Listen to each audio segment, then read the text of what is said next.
The Pentagon fears that classified documents due to be released by WikiLeaks may be even more damaging than those that have been published before. The US military says it knows the nature of the additional 15,000 documents that the website has pledged to disclose.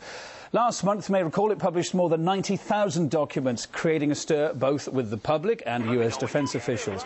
We're now joined by John Young. He is a former WikiLeaks advisory board member and a critic now of the website and its policies these days. Thanks for being with us.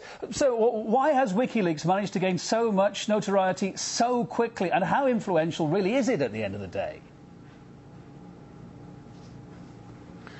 WikiLeaks is a master at publicity, and they've done a great job of publicizing what they do, including exaggerating the importance of what they do. Nonetheless, it's an important step in diminishing the amount of secrecy around the world. There's been a huge increase in secrecy since the end of the Second World War, and so WikiLeaks is part of a large group of other institutions who are working hard to diminish secrecy, which needs to come way down. It's much too expensive and actually is anti-democratic. So WikiLeaks, any valid criticism is that it's calling too much attention to itself and actually diverting public attention from the good that it's doing, because it set out to, in fact, release documents that should go to the public, but is turned into something of a bombshell-producing machine right now, and has neglected its regular producing of a lot of interesting documents that the public needs to see. And I think that right now they've joined up with the Department of Defense to actually divert attention from more important matters, particularly the recent series on secrecy put out by the Washington Post. And so it's gotten into the publicity game far too much. Now, hang on, I just want to pick up on something there. You said it's joined up with the Ministry of Defence. What do you mean by that? But, of course, the main big question on everyone's lips is who is responsible for all these massive leaks? Well, one US soldier, as we know, has been implicated. But there is another school of thought, isn't there, that there is maybe more to this. It could maybe be some kind of conspiracy. Can you elaborate on what you said just now? Well, there is a very large underground economy in stolen information using the Internet for this purpose, and WikiLeaks is a part of that. It's a very small part, but the technology for selling stolen information is very large and very lucrative.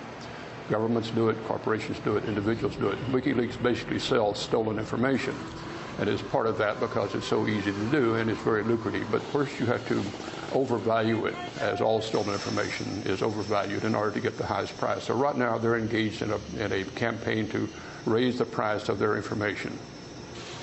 But where's this information come from, do you think, sir? This last set of leaks particularly? Well, it comes from what I call this underground economy of leakage, is that it comes from a variety of sources. We actually don't know where this latest leak has come from. It's been claimed to come from an Army enlisted man, but we actually don't know if that's true or not. I think nearly all this underground economy I think what I really want to get at, has this information come from people that are really close to the source?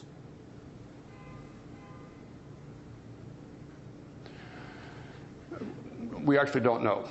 Right now, there is too much disinformation being put out by WikiLeaks as well as by the Defense Department. We actually can't figure out where it came from and how long it's been out there. Let's talk about the man behind it. You touched on it just now, Julian Assange, of course. Is this just a big PR machine for him? Well, it's either that or he's serving as a decoy to draw attention away from WikiLeaks, which is a good organization. And so this prominence of Julian Assange, which has come about relatively recently, is actually diverting attention from what WikiLeaks actually does and how it operates. So I don't know if that's a fundraising campaign or if it's a decoy to draw attention away from the underground aspects of WikiLeaks. And who would want him to do that? Well, is that the people who are profiting from this underground economy need to divert attention from it. And by the way, governments engage in this underground economy too. They are, in fact, one of the biggest users of the underground economy for spreading propaganda and disinformation. Let's just look at it. And they use sources like WikiLeaks to get it out to the public. But let's just look at it from the public's point of view. I have to say, if you stand back, tens of thousands of top-secret documents have been released, as we know. To a lot of people, the scale of that, it's more than just a leak, it's not in a dam burst. Surely people can't even hope to take on board so much information. Is there just too much minute detail in here? Well, I've spent some time looking at those, and that some of them are completely phony. Some are jokes that the intel people played. Some of them are totally useless, and so that intel reports have to be evaluated. And this is just a dump of all kinds of material, and so we actually don't know for sure whether it's valuable or not. And the big worry, of course, the big criticism, have these leaks, do you think, really compromised any operational safety on the battlefield in Afghanistan? No, it's not likely, although this is a standard response from governments when something like this happens. They often cook up these stories. Whenever we've released similar information, there's always some lurid accusation made about it, and it's usually we put lives at risk or something like that. We've published hundreds of names of spies, and they always act like their lives have been put at risk. So this is a standard response. And notice this story is actually petering out now. Okay. John Young, editor of the document leaking site cryptome.org, and indeed a co-founder, as I mentioned earlier on, of the WikiLeaks website. Thanks for being on the programme.